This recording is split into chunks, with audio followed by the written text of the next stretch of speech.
Investi um pouquinho de tempo a falar desse eixo lógico que a gente tomou a liberdade de chamar de eixo do desempenho. Claro que é um pequeno truque, ninguém tem ambição aqui de renomear as coisas, é um pequeno truque para evitar que ao falar do eixo funcional, do eixo utilitário, a gente reduz a história toda à relação entre o objeto e o usuário, né? Quer dizer, a coisa é um pouquinho mais complicada, a mesma lógica que está presente no corpo a corpo nosso com qualquer objeto, ela está presente, por exemplo, quando a gente está refletindo sobre a lógica de produção de alguma coisa que tenha sido desenhada. Então, a relação entre todas as ferramentas e os materiais, quando eles são modificados para virarem um objeto, é uma relação de corpo a corpo. É uma relação de causa-efeito. Então, tem uma transição curiosa. A própria ideia de forma industrial passa por essa questão. Nós dividimos só para facilitar a compreensão, mas existe um hibridismo, essa palavra está meio da moda, né? Existe um hibridismo entre esses dois eixos lógicos e, de resto, existe entre todos eles. A gente só separou para facilitar a compreensão. Manteve fidelidade a cada um deles para facilitar um pouco. Na verdade, é tudo em tudo o tempo todo. Talvez, quer dizer, acho que certamente vocês vão se lembrar, teve um momento que o Salata mostrou trabalhos de alunos do curso de design da FAUSP e um trabalho em particular, aquele dos assentos e dos planos de apoio pendurados nos postes. Talvez vocês se lembrem que os alunos começaram andando pela rua e observando o comportamento dos paulistanos, né? Tentando flagrar coisas interessantes naquilo que é habitual comportamento das pessoas em relação ao foco interessado. A gente meio que colocou um pouco de propósito para dar a ponte. Nós estávamos falando de uma outra coisa, mas entrou já em cena o território do hábito, né? E o território do hábito como ponto de partida para a reflexão dos meninos que estavam tocando aquele projeto. Então, hoje a gente vai peitar essa questão, a lógica que subjaz à associação por hábito. Lembrando, então, que é uma associação de mera aproximação, mediada por uma convenção, ou mediada por algo que, de tanto se repetir, virou quase que uma lei.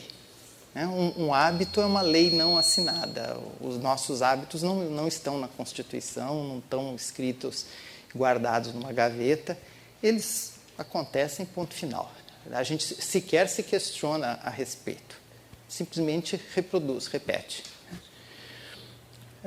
Em certa medida, eu vou falar isso antes que eu me esqueça, porque não está aí no roteirinho, quando a gente pega aquilo que nós chamamos de materialidade, a gente está próximo da ideia de substantivo.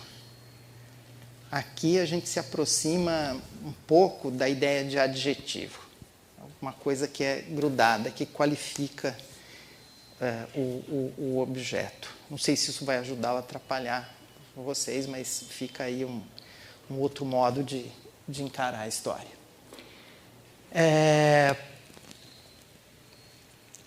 A lógica do uso, a lógica do hábito, ela frequentemente é encontrada em alguns livros que teorizam sobre o design como sendo o território do uso, entendendo que não necessariamente o uso se alinha à função. Acho que eu comentei isso na vez passada, né? provavelmente, vocês me perdoem se eu der uma rateada aqui, mas acho que eu fiz menção a alguém que sobe numa cadeira para trocar uma lâmpada, né?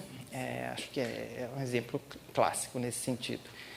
Existe uma dissonância entre o uso efetivo e aquilo que se chama de função projetada para um objeto.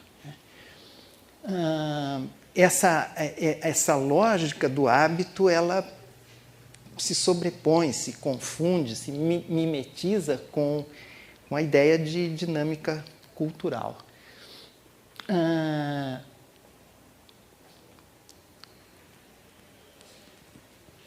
Uma coisa que é interessante no universo do hábito é tentar pensar por que as coisas rolam como rolam nesse departamento, né? Uma explicação bastante rente ao nível do mar é de que a gente perpetua as coisas que estão funcionando, né? A gente se sente confortável, a gente se sente seguro fazendo as coisas como elas costumam ser. Tem um trocadilho numa música do Duke Ellington que brinca com essa história, mas é uma espécie de coeficiente de segurança. E todos nós ficamos profundamente chocados, profundamente surpresos, profundamente amedrontados quando existe uma ruptura abrupta dessa questão. Quando as coisas não deixam de ser como costumam ser. Então, tem uma componente de segurança em perpetuar as coisas. Por isso que vira força de lei, que a nossa sobrevivência, em certa medida, está garantida pelo fato das coisas continuarem sendo como sempre foram ou como costumam ser. Nesse sentido, sabe o que eu estou achando? Que aconteceu um acidente aqui. Vocês estão vendo que eu estou... claro. Desculpem. Eu estava olhando seguidamente para a tela, tentando... Desculpem. Eu preciso voltar um pouco. Como que eu vou fazer a ponte?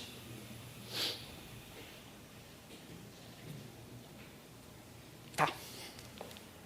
Então, vamos voltar um minutinho, porque tem uma coisa importante aí, tem que ser dita antes. Roteiro, às vezes, atrapalha, né? Quer dizer, se fosse de improviso, não teria acontecido isso. A questão...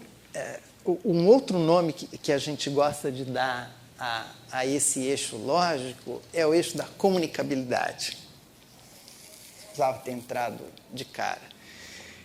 Por que comunicabilidade? Porque um dado estrutural do universo da indústria, nós já vimos isso logo de cara, é a questão da quantidade. Então, não se projeta para si próprio, não se dá voltas em torno do próprio umbigo. Nós estamos conversando com milhares, dezenas de milhares, centenas de milhares de pessoas. De formas que existe um problema inerente de comunicação em tudo aquilo que é industrial. Não se admite a hipótese de surfar a onda da indústria sem que exista um empenho, um cuidado, uma intenção comunicativa. Eu não sei quantos de vocês tiveram oportunidade de se aproximar desse universo, mas acho que todos vão compreender que só existe comunicação a partir do compartilhamento de repertório. Então, é preciso que qualquer esforço comunicativo ele seja apoiado, suportado em repertório compartilhado, sem o que o fracasso é seguro, assim, não tem como não acontecer. E aí é que entra o gancho para todas as reflexões que eu equivocadamente comecei a fazer. Porque a ponte que faltou é essa que vem na quarta linha. Quer dizer, uma querida professora que tem toda uma obra voltada a essas questões de teorização sobre o espaço, sobre o ambiente e sobre o design, num livrinho da Rosário, livrinho em termos de tamanho, né? Teve uma sacada que me parece muito interessante de entender cultura como resultado de um processo comunicativo informal. Ou seja, informal na medida em que nós não precisamos nos preocupar para sermos seres culturais. Tá assim, tá redondo.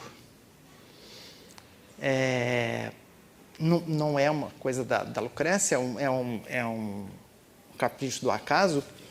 Uma vez eu vi uma menção a uma entrevista que o Jorge Luis Borges teria dado há muitos anos antes de morrer, e o jornalista perguntou para ele, lá pelas tantas, como ele se relacionava com o fato dos críticos literários argentinos, com uma certa frequência, dizerem que ele era muito mais um escritor europeu do que propriamente argentino. E a resposta que ele deu, que ele teria dado, né, quem sou eu para dizer se foi isso mesmo, achei assim batuta, né?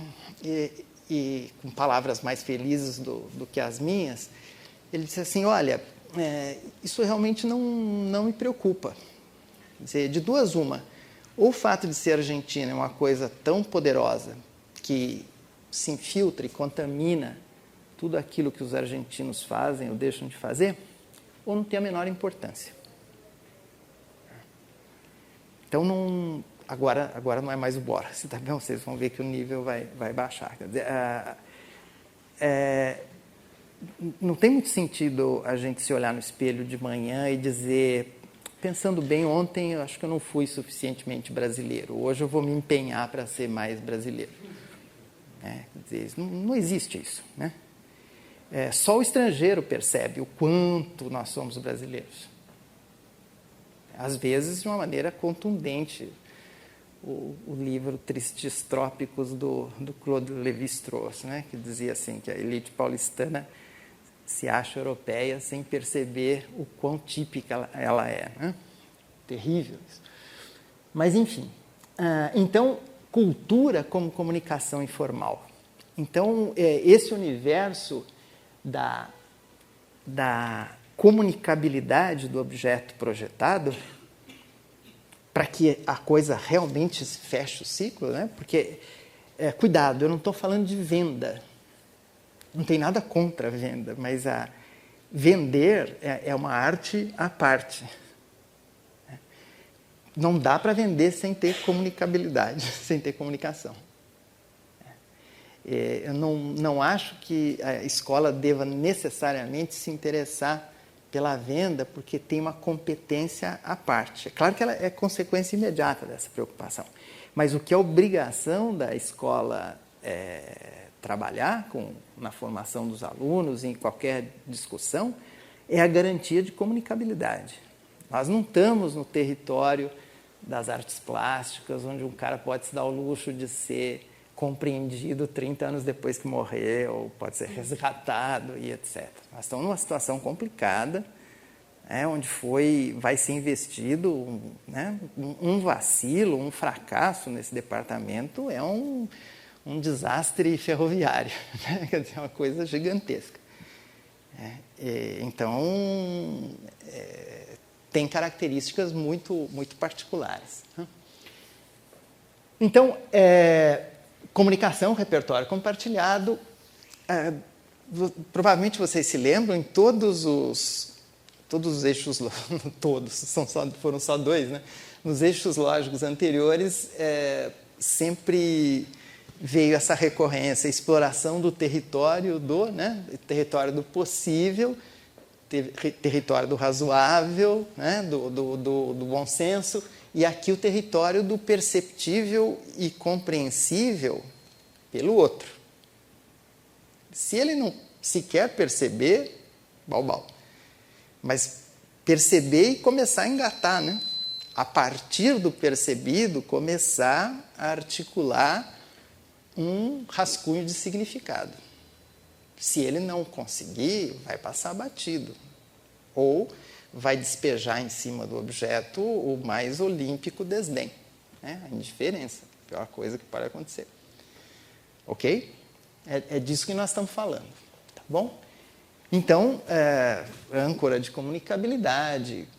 Agora, tem uma coisa aqui muito, muito interessante, e é por isso que a ligação comunicabilidade com cultura ela é muito bem-vinda, porque existe um território muito, muito fértil aí, onde memória pode flertar com inovação.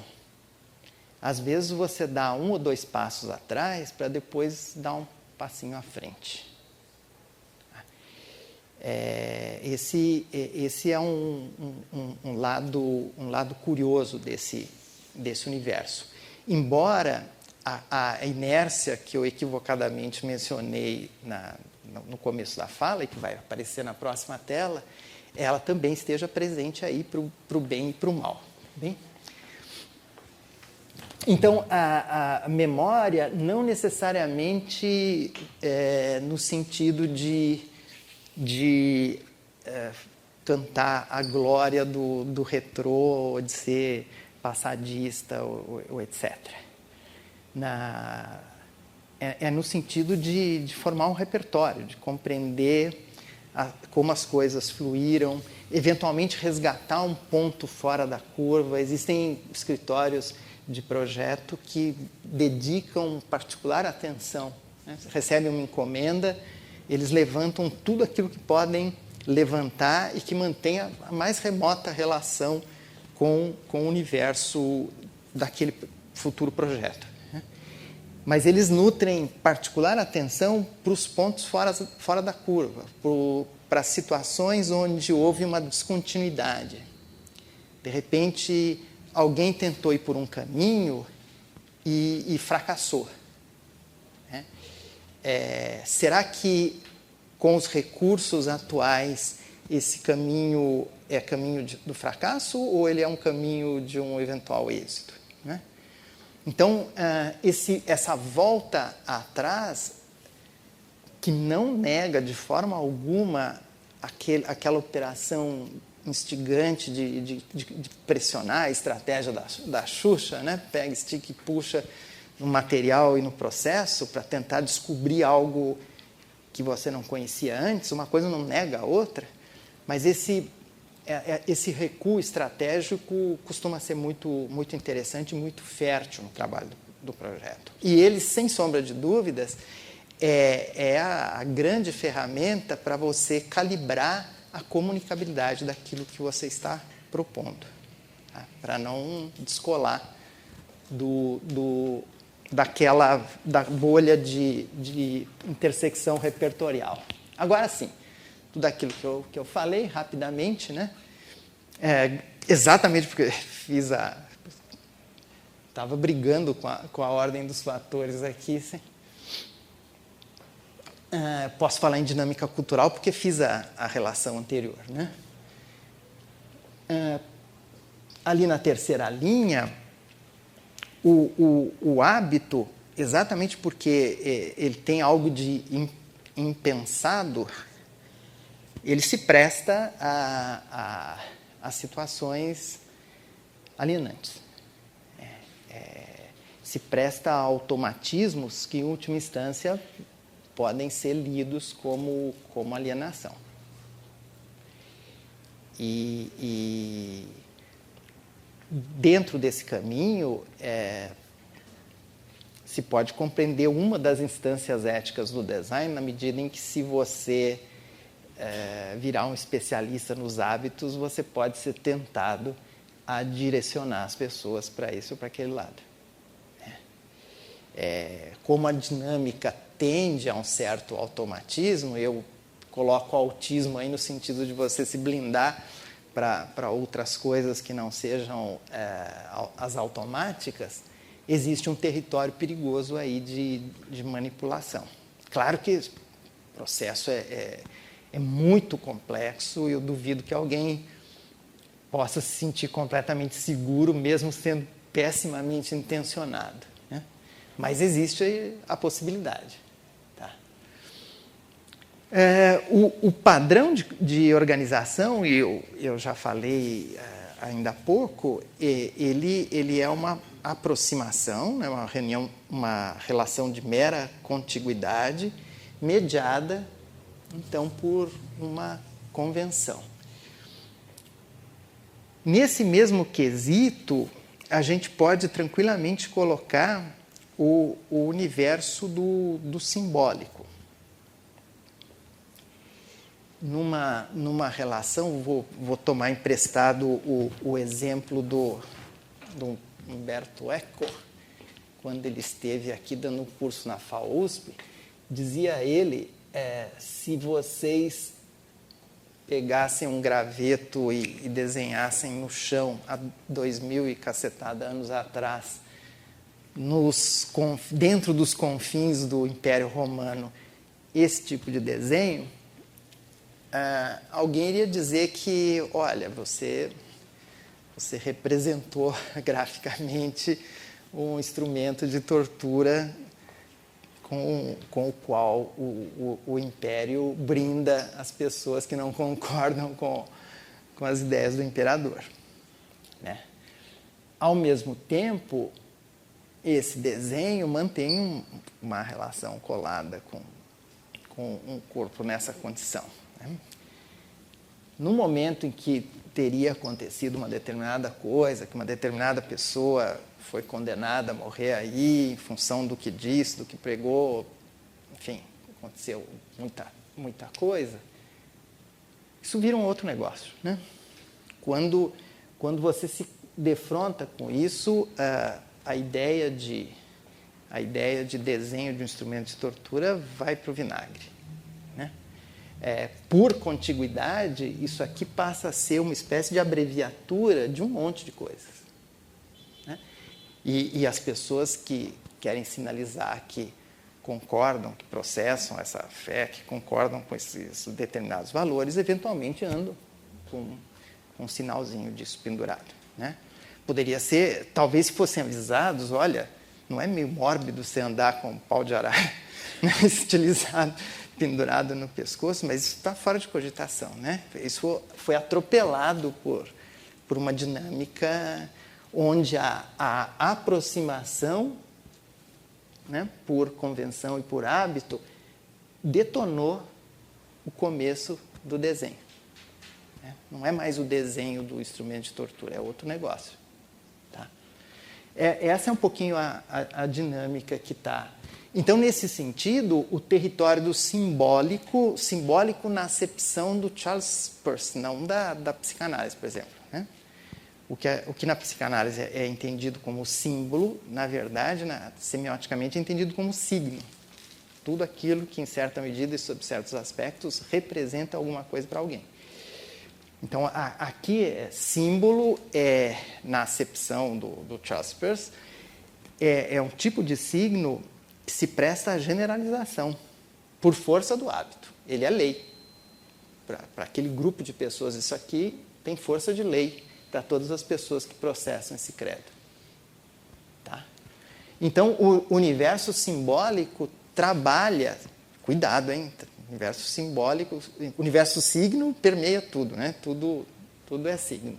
Mas o universo simbólico permeia essa relação. E dentro do universo simbólico, uma questão ganha uma força inacreditável e, a meu ver, às vezes hipertrofiada em alguns textos teóricos, né? Que é a questão do prestígio social. É claro que ele é importante, ou sem dúvida, mas não é a única coisa que rola nessa dinâmica. Tá? Rola com muita frequência? Sim. Rola talvez com frequência demais? Sim, mas não é a única coisa. A ideia de identidade cultural ela bate na mesma tecla, ela se organiza pela mesma dinâmica. E não necessariamente envolve uma questão de prestígio. Tudo bem, você pode se... Né, porque me ufano, porque me orgulho de ser brasileiro. Você pode perfeitamente. Então, nesse sentido, pode até ser sobreposto com a ideia de prestígio. Né? Mas você não precisa necessariamente chegar a esse ponto. Quer dizer, o prestígio social e a identidade cultural não estão alinhados. Você pode não se orgulhar e estar dentro da mesma dinâmica identitária. Né? Você pode estar na mesma dinâmica. Às vezes você aliás, às vezes não, né? É impressionante como nós brasileiros nos tratamos na terceira pessoa, né? Você ouve alguém falar, o brasileiro é isso, o brasileiro é aquilo. Nunca nós brasileiros somos assim, somos assados. Eles lá, eles brasileiros, eu não, eu estou fora dessa história. Né? É muito engraçado isso. Mas essa brincadeira tá aí também. Eu só queria...